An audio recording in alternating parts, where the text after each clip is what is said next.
Good morning. Let's enter into the spirit of worship, or not worship, let's enter into the spirit of togetherness.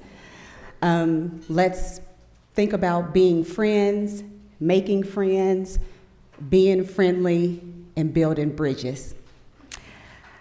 We will now have a gathering song, which is going to be number 188 in the gray hymnal. You know this one. Come, come, whoever you are, wanderer, worshiper, lover of believing, ours is no caravan of despair. Come yet again, come. One more time. Come, come, whoever you are, wanderer, worshiper, lover of believing, ours is no caravan of despair. Come yet again, come. Come yet again, come.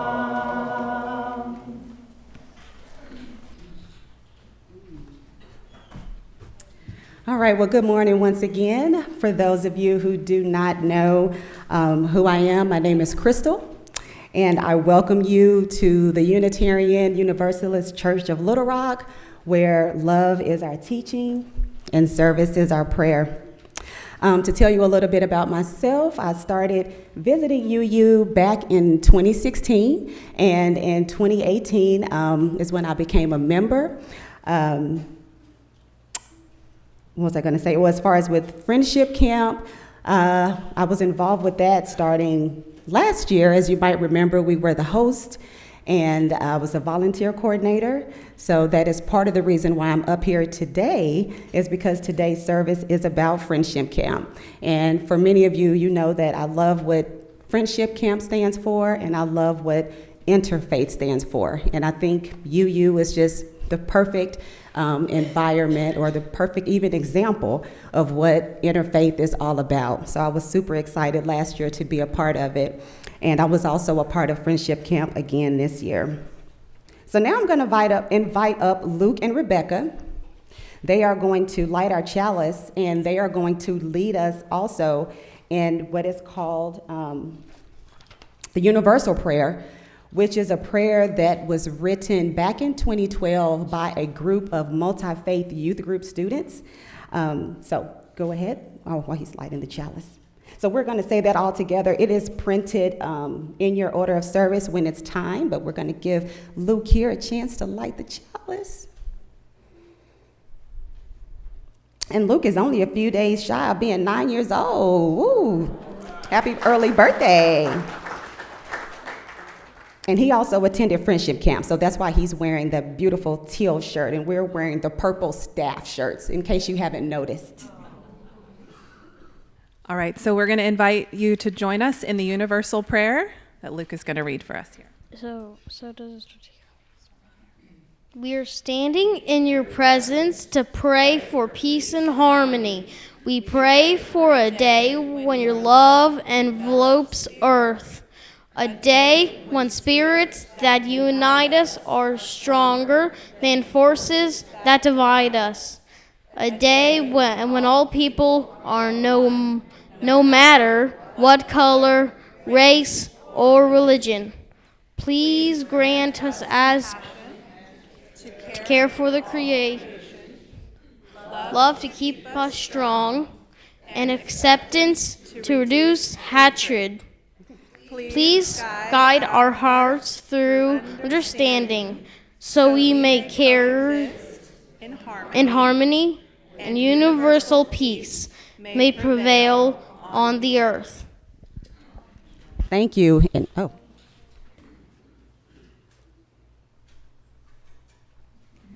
Okay. There we go. Back in action. Okay. Thank you, and may that all be so. Next, I'm going to invite up Sarah. Sarah, I've been knowing her since my 15-year-old daughter was in kindergarten. That's how we first met. She was my daughter's first Girl Scout troop leader. And then Blair went to friendship camp maybe 2 years, I think 3rd and 4th grade.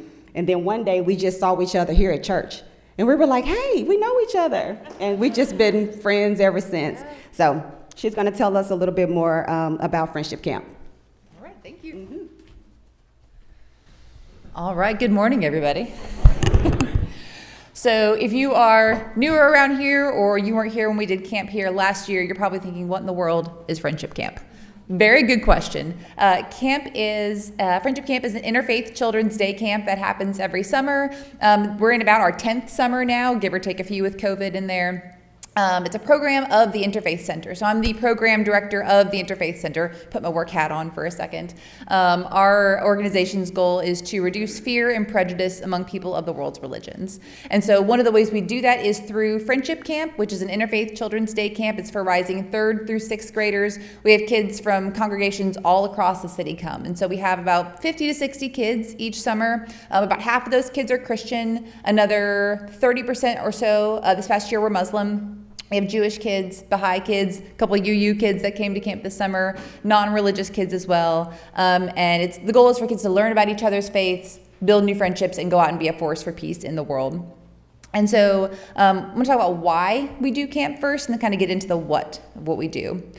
So my executive director, Patricia Matthews, she often quotes a statistic that says, if I can remember it, it's if you know one person of a different faith tradition and you have a little bit of understanding and appreciation for what that faith tradition is about, you're much more likely to have a positive view towards everyone and kind of the wholeness of that religion. And so that's part of what we do at camp is they get a chance to meet other kids, other adults, other young leaders who are belonging to different faith traditions and learn a bit as well. And so each camp has a theme. This past year's theme was Make Some Noise. Years past have been superheroes. So we learned about the superheroes, key faith leaders in different faith traditions, holidays through our theme Let's Celebrate. There's no way, of course, for anyone really to learn about everything you can learn about in a given religion in a single week. We talk about, Christianity, Islam, Judaism, Hinduism, Baha'i, UU, I'm forgetting one. Buddhism, thank you, there we go. We don't expect our kids, much less our adults, to come out as experts on any of those religions, but we want them to experience just a little bit of a taste. And so this year, through our theme of Make Some Noise, we talked about using your voice, using action in the world to make some noise, music, silence, and song. We talked about music, words, there we go. There's a lot to remember. There's a lot going on. But we learned how those showed up in each different religion, and kids learned about that in the mornings. And then they also come out with friends from different religious traditions. They're broken up into different groups that are pretty intentionally balanced with kids of their same grade level, but also kids from different faith traditions, so that through their classes, through the games that they play, through who they sit with at lunch, they come out of there with a Muslim friend, with a Jewish friend, with a Baha'i friend, for example. And that way, when they go out into their schools and or out into the broader world and they encounter prejudice, bias, bullying, they have the tools to stand up and say, hey, that's my friend you're talking about. That's not okay. We want these kids to be ambassadors for peace in the world in that way. And so a little bit about what we do at camp. In the morning, they have their world religion classes. We have educators from different world religious traditions come in and teach about, what does music look like in Hinduism? What does music look like in the Islamic faith? What does music look like in Christianity, for example? Kind of each of those days, sub-themes. And in the afternoon, they go to their art, music, and team building classes. So you can see the kids made rain sticks up here. We have those on the table. They did that in their art class. We had a teacher from Oklahoma who brought in Native American flutes this year and taught about the different musical traditions in Native American communities. And then team building, they get to run around and have a lot of fun, which they really need at the end of a long day. We also have prayer time, so kids get together with campers of their same faith tradition to be able to pray and reflect on the day. And we also go on a field trip. So this year we visited a congregation, Agudath Ahim, the conservative Judaism synagogue here in Little Rock, and Medina Institute as well, so that they can walk away from camp saying they've been to a church, a synagogue, and a mosque all in a single week. And really, this camp is just as good for the kids as it is for the adults. You can ask any of our adults here who are volunteers. We also come out with friends from a different faith tradition. We also come out with a little bit deeper understanding of what it means to belong to a different faith community than ours. We've got 50 or so kids at camp. We have 50 or so adults that help make this happen as well. And so there's a chance for those friendships to form as well. This church has been particularly involved. We had camp here last year, and it was so much fun. We have a lot of volunteers. We've got Rebecca and Margot, who taught our Unitarian Universalism class this past year. Crystal recruits all of our volunteers. Hannah Scott was one of our high school volunteers this year, as well as last year. A couple of campers, and then we have several folks here who donate towards our scholarship fund. So we, camp costs $150 per kid. No family has ever turned away because they can't afford to come. And so we have plenty of scholarship donors who help make that possible. So that's kind of the long and the short of it of what Friendship Camp is. You're going to get a taste of that today during our service. And then, may I introduce the song? Well, first I wanted you to also mention Margaret, who helped us. Oh gosh, Margaret. Yes, where's Margaret at? Is she here She's today? not here Oh, today. she's not. You're right. Margaret McClellan is one of our faithful front desk ladies who is there checking the kids in every day, making sure that we all stay safe. She's a wonderful volunteer as well. Thank you. And then one other thing Yes. that I just wanted to add in when we're talking about the different religions and faith groups, that there was also space for kids who were atheists or nuns or who did not have a religion. They were called like explorers. So like during the prayer time, that group got together and maybe they meditated or just Yes. did other things. So Yeah. I just wanted this group to be aware that we were also making space for that group of people who were non-faith believers. Yes, thank you. Okay, thank you. Perfect.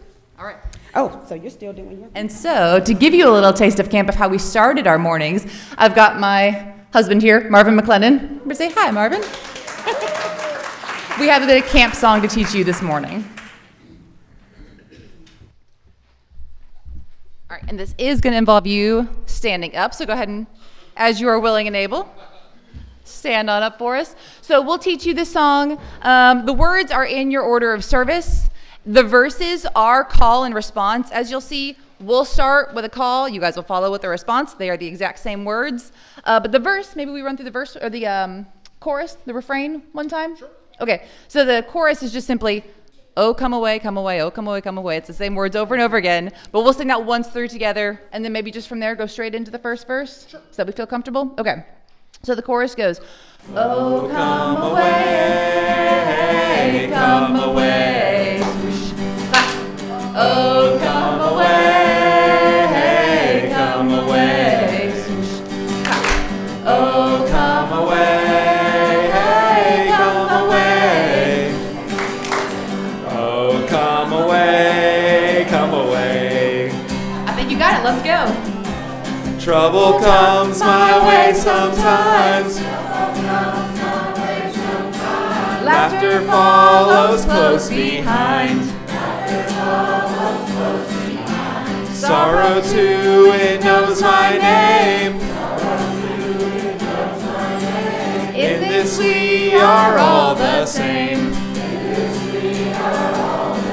Singing, oh, come away, come away. Oh, come away, come away. Oh, come away, come away. Oh, come away, come away. One day I fly, the next I crawl. Running free, then not at all. Like ocean deep, there's freedom song. Calling me to come along. Singing, oh, come away, come away. Oh, come away, come away. Oh, come away, hey, come away. Oh, come away, come away. Got outside and got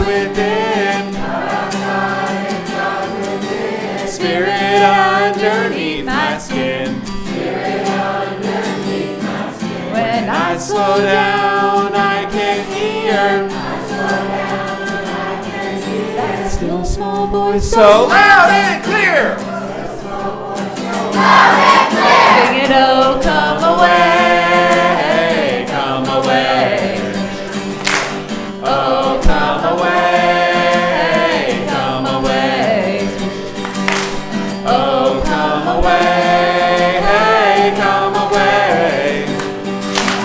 Oh, come away, come away.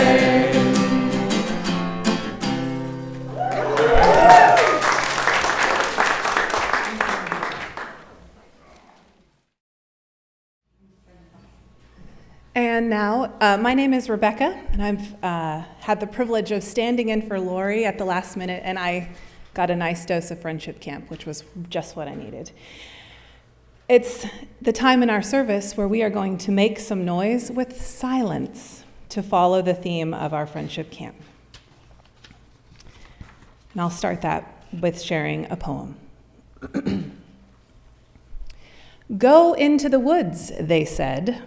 Enjoy the peace and quiet, they said. And so I did. And I sat on that rock, poised and ready to receive the silence I craved. But the woods, as you may know, are anything but silent. It was my silence that was required that day. My silence that was needed in order to hear all that chirped and stirred and rustled and whirred. My silence holding still enough in order to feel the ground and the sky, the warmth and the cool, the departure of my ego, the push and the pull. It was my silence that was needed in order to retreat from my toil of shaping and shouting and masking and crowding, of pushing and blocking and telling and talking. It was my silence that was needed in order to receive that small voice I couldn't before hear, as well as the one that's always been near. The silence I received was loud in all the right ways, because I chose to be silent in the woods that day. Let us pause together to make some noise with our silence.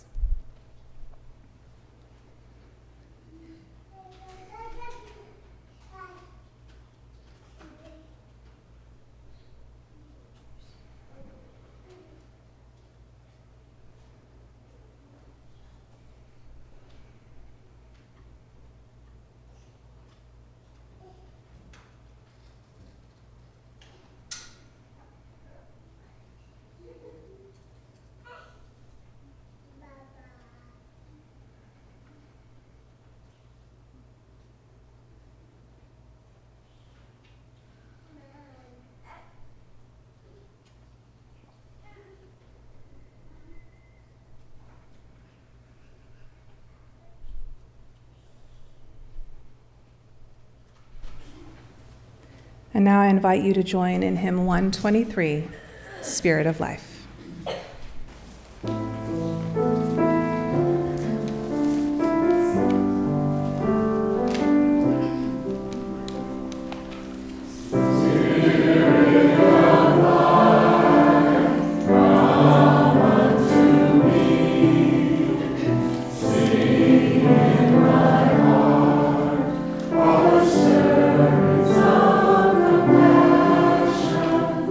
Oh,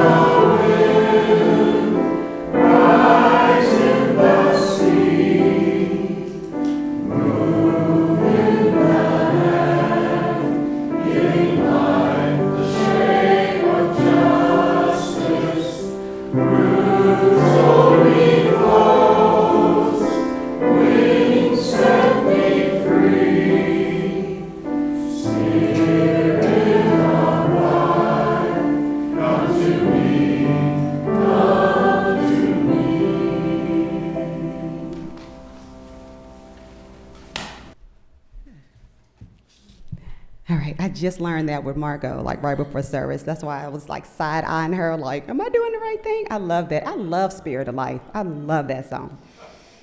Okay, so next we're going to have some more sharing from Friendship Camp. So we're going to ask Evelyn to come up, and Luke, and Hannah. Well, Hannah's not here, I'm sorry. So it's just going to be, I guess, Evelyn and, I don't see, what's your daughter's name? This is Evelyn. Oh, that's Evelyn. You're Stephanie. Okay, I was thinking like somebody's name is missing. Okay, so Stephanie, Evelyn, and Luke. You want to, oh. There we go. All right, I'm going to go first, okay? I was really excited to send Evelyn to Friendship Camp this year. She attends a very small school district, and so I know she's not exposed to very much diversity. And so I know that exposure to people of different belief systems promotes tolerance and acceptance, and that's definitely something that I want to promote in her life. I was happy to note that Evelyn did not seem to notice much difference between herself and the other children at camp, unless I questioned her and led her to that way of thinking. They were just instantly her best friends. And anything that she learned about their beliefs did not seem to impact her feelings towards them. And I think that belonging to this church already promotes a tolerance of other beliefs, and that the camp was kind of like a deeper study on those varied beliefs, but with plenty of breaks for growing friendship. And Evelyn has a few things that she'd like to share about her experience. What I liked most about camp was that there are a lot of people there, so you can make lots of friends. I met Vera and Isma, and they gave me a friendship bracelet. So we are kind of BFFs now. There were a lot of classes to learn about different religions, but especially I liked art and music. We got to build a camel's neck to remind us to take time to think about what we should say before we speak. We got to make rain sticks and do a big performance for everyone. In music, we were able to play instruments from different cultures that I've never seen before. My favorite was the flute. I played the flute at our performance called the Sacred Circle.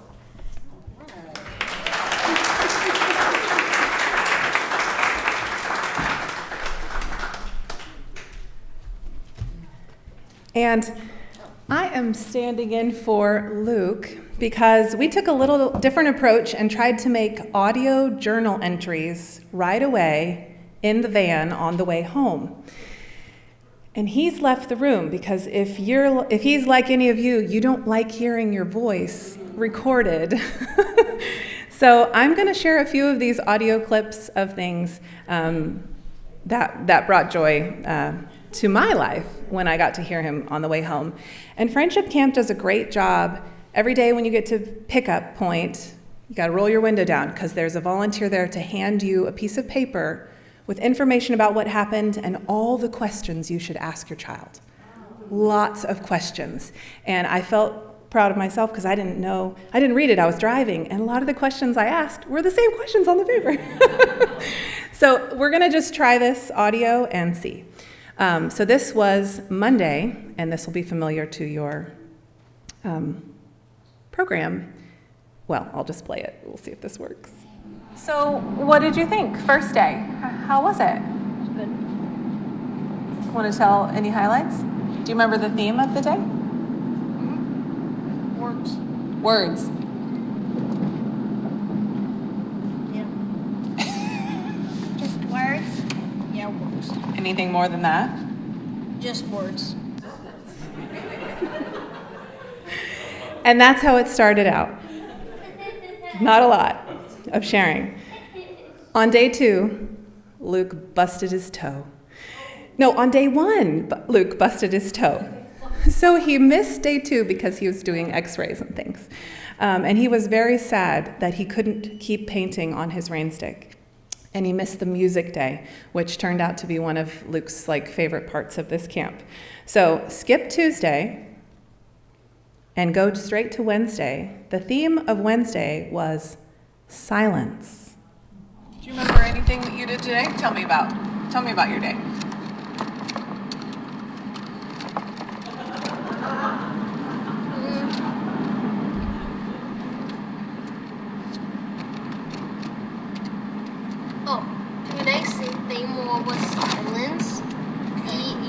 though this camp is supposed to be a loud camp, and we learned that silence can be full of a lot of kind of noises. Silence can be full of a lot of loud noises, is what he said. Oh, I got to get this to stop. And I said, what does that mean? And he said, I have no idea. Not too far from many of our experiences, I think. Okay, and then we're going to skip over, they did a field trip. Was that Thursday? Thursday was field trip day. Luke's back in the room.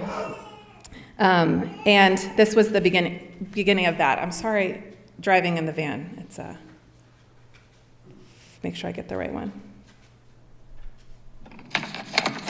Tell me, today you went to some places that I have never been. What can you remember about them? Well, I forgot the names of them. Do you know the names? What do you remember about them? Well, at the second church, we had lunch, pizzas. I had 3 slices. It was Domino's. What was the space like that you were in? Well, first, when we walked in, we were in this place with a lot of tables and chairs. It was where we were gonna eat, and then we went into a door, and there was this huge room, and then we sat down on the yellow lines, and then the guy talked for about 2 hours. 2 hours. One of the first things we did is we passed us the microphone around, and we say our name, the school, and what grade we're going to, and how many friends we made. I said Luke, Fulbright, third, and one friend. Who's your one friend? Fisher. Fisher, in his group. Fast forward to Friday, he had so many people he was listing. I could not even keep track of what was happening. Okay, I apologize for the sound quality of this. I'm going to share just a couple more. So this was on the field trip. This would have been to the synagogue, and this is what he shared. Aside from very cool memories of a man showing a book made of, Luke, what was the book made of? Animal skin. And here was his other reflection. That this was a certain kind of church, and he said every one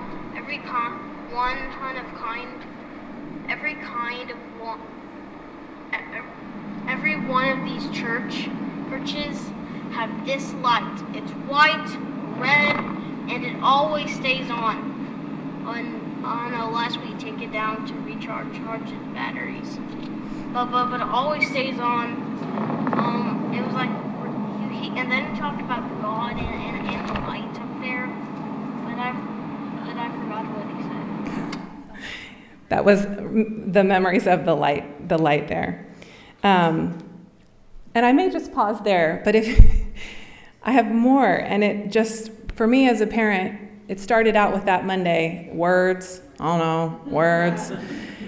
one friend, and then every day I would actually have to ask him just to stop talking for a second, because he recounted every instrument, should I keep playing these? Should I do one more? Every noise that the instrument made, and how it was made, and what it looked like, and the shape, and the wires, and why it would sound like a bear with a dog and a cat and a thing, and all these things all together making a roar. And he talked about the instrument that bounced on his knee that made the boing, boing, boing. And every day of that week, he became a little more open and a little more articulate about these different places and spaces. One of my favorite ones, it was at the synagogue, and I just kept pushing, what's different? What's different from the UU church? And he said, Mom, it has beautiful, art, like actually beautiful art. And I think some of it was made by kids, and I loved it. And it was so detailed, is what he said. And so the things that they pick up on, all the instruments, he quoted some scripture back to me someday, and I got that on it too. So I'm grateful, we're grateful for this camping experience, and it is laying a foundation of not just friendship, but of these free and responsible journeys that we're all on through our faith. So thank you.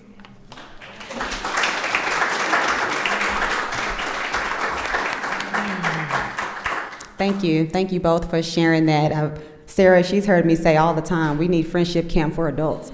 Like if we could find some version that was on the adult level, most of us, if we could all learn the themes of friendship camp, and we as UUs, we're on our way. We just need everybody else to come with us. Come with us. Okay, so we're going to share our gifts and offering, where we collect the gifts to our church. Oh, sorry. Oh, I'm sorry. They did. Oh, here you are, right here. Excuse me. We are going to have Margot now with a reflection on building bridges. Oh, that's okay. Thank you. It's just so wonderful to have a team. That was the thing about that. You could see camp is a team. It doesn't work unless you have people that work together. I did want to share one thing. Margaret McClellan, they mentioned earlier, went and she served as a grandmother at the door, greeting the children when they come in. She's very good at that. But she did give me these words to share since she couldn't be here. As a kid in Sunday school, as a religion major in college, and a seminarian, I was aware that all these religions were trying to address the same ultimate questions. Who is God? What is the meaning of our lives? And how important service is in our lives. Friendship Camp gives children a jump start on the awareness of other religions in the world and how they are both alike and different. And then she added, you might end by saying, and I'm jealous that I was not able to have gone to Friendship Camp. That was Margaret McClellan. So it was an experience for adults. I mean, we're all together and we're learning, and it was really beautiful. And I was just going to share a few more words about kind of bringing things together. In keeping with the theme of the camp, I'm going to make some noise with action, and I'm going to encourage you to do this. I entitled the remarks Building Bridges because I think that best represents the overall goal of Friendship Camp and the Interfaith Center and our own faith in action. Bridges are built to carry us from one side of the river over the railroad tracks to pass over a busy highway, a canyon, or a swamp. Bridges connect to the other side of something, bypassing potentially dangerous or impossible obstacles. In relationships, the bridge is the path over the obstacles to interacting with people who embrace other beliefs, other ideas, other politics, cultures, or religion. The path is built on understanding. If we can understand what people believe and have an idea of why, we can communicate more freely. We can learn to listen and respect their choices as we want them to respect ours, and we can be friends. Friendship Camp is a place these bridges are built using stories, songs, and activities. The participants gain understanding about the differences and the sameness of religious tradition, and the learning is supported by action, sharing, and energy, as you heard, all the things that the children learned. But I'm going to ask you, where are you building bridges? Do your activities take you beyond the walls of our church? It could be something simple. What about getting to know the people in your neighborhood? I have a friend who has a neighbor, and she is very much on the other political spectrum from my friend, but they make special time to get together to talk about things so they can understand each other's viewpoint and why they've come to that conclusion. And I think that's just a wonderful service that you can do, one person at a time. And there are wonderful opportunities at our neighborhood school, McDermott. I have to do a little advertising here because our food pantry is starting, and there are going to be lots of spaces for people who have a little time during the day to come and help us out on Thursdays and Fridays. And there's also the PTA. We are encouraged to join their PTA or go to the school board, do these things, civic actions. And then every quarter they have what they call the community cafe. And it is just a gathering with food and entertainment for all the neighbors and all the children, the families of the children. So we'll put these things in our bulletin and try to make you aware of them as they come. Next Sunday, Sky Brower will be here. Oh, it's Sunday after next, 2 weeks. He'll be here speaking in our forum. And if you don't know Sky, he's something special. He is working now as the community liaison for McDermott School, which is a community school. And so he will surely share some opportunities you can do in the school, coming to the school and being a mentor, helping in the classroom. Just, one day, a couple of hours, it makes a big difference. And of course, our Interfaith Center has wonderful opportunities. The first one is the Interfaith Jam Session, which will also be on August 10th, 2 weeks at 5:30 at the headquarters, which is 1616 Spring Street, right by the Trinity Episcopal Cathedral downtown. And Rich Roy is taking part in that. He's going to be help leading that, and there'll be people bringing instruments and music from different cultures. And you're welcome to come. They do want an RSVP because it's not a giant space, and they just want to know how many to prepare for. But you can come and sing or play, or just come to listen. And on September 11th is the annual Interfaith Service and Vegetarian Food Festival at St. Mark's Church on Mississippi. I've always wanted to do that and sometimes miss it, but it's September 11th, so it's coming up, and it is just wonderful, and you're just welcome to come, and all this delicious food is provided, and there's so much different kinds of food and different people. It's really fun. And then in Peace Week, we mustn't forget Peace Week, because there is the Interfaith Block Party, and that's on September 21. So look online under Interfaith Center, or talk to Sarah. She'll tell you everything you need to know. And one more opportunity.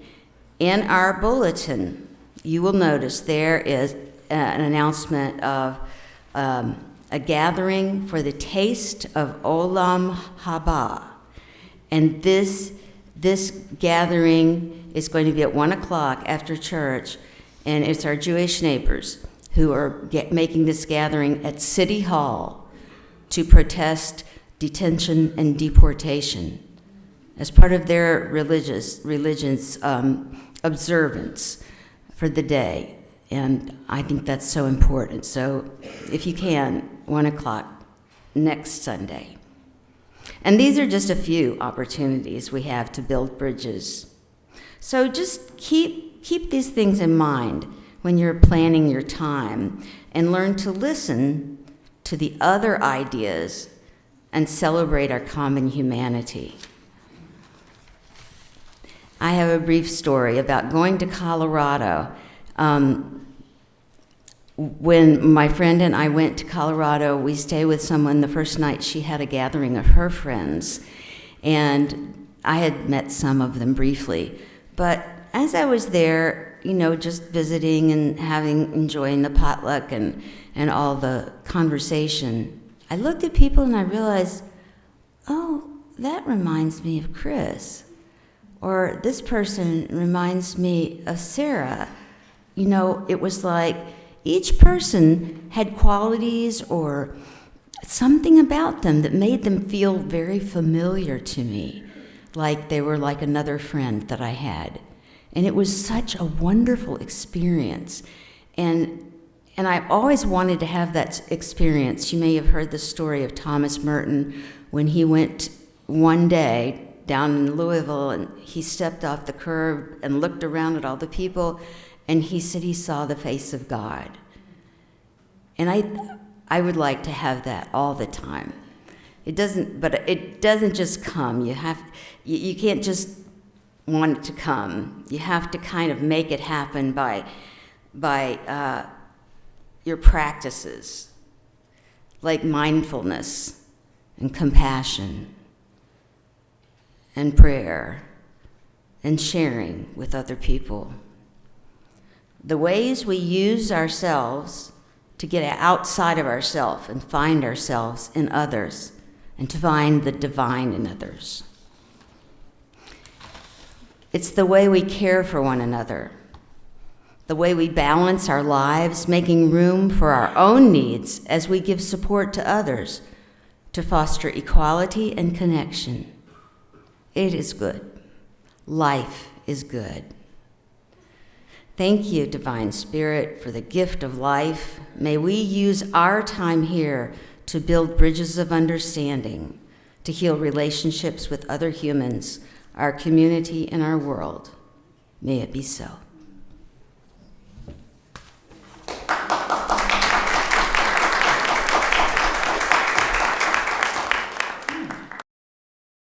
Please stand as you are willing and able.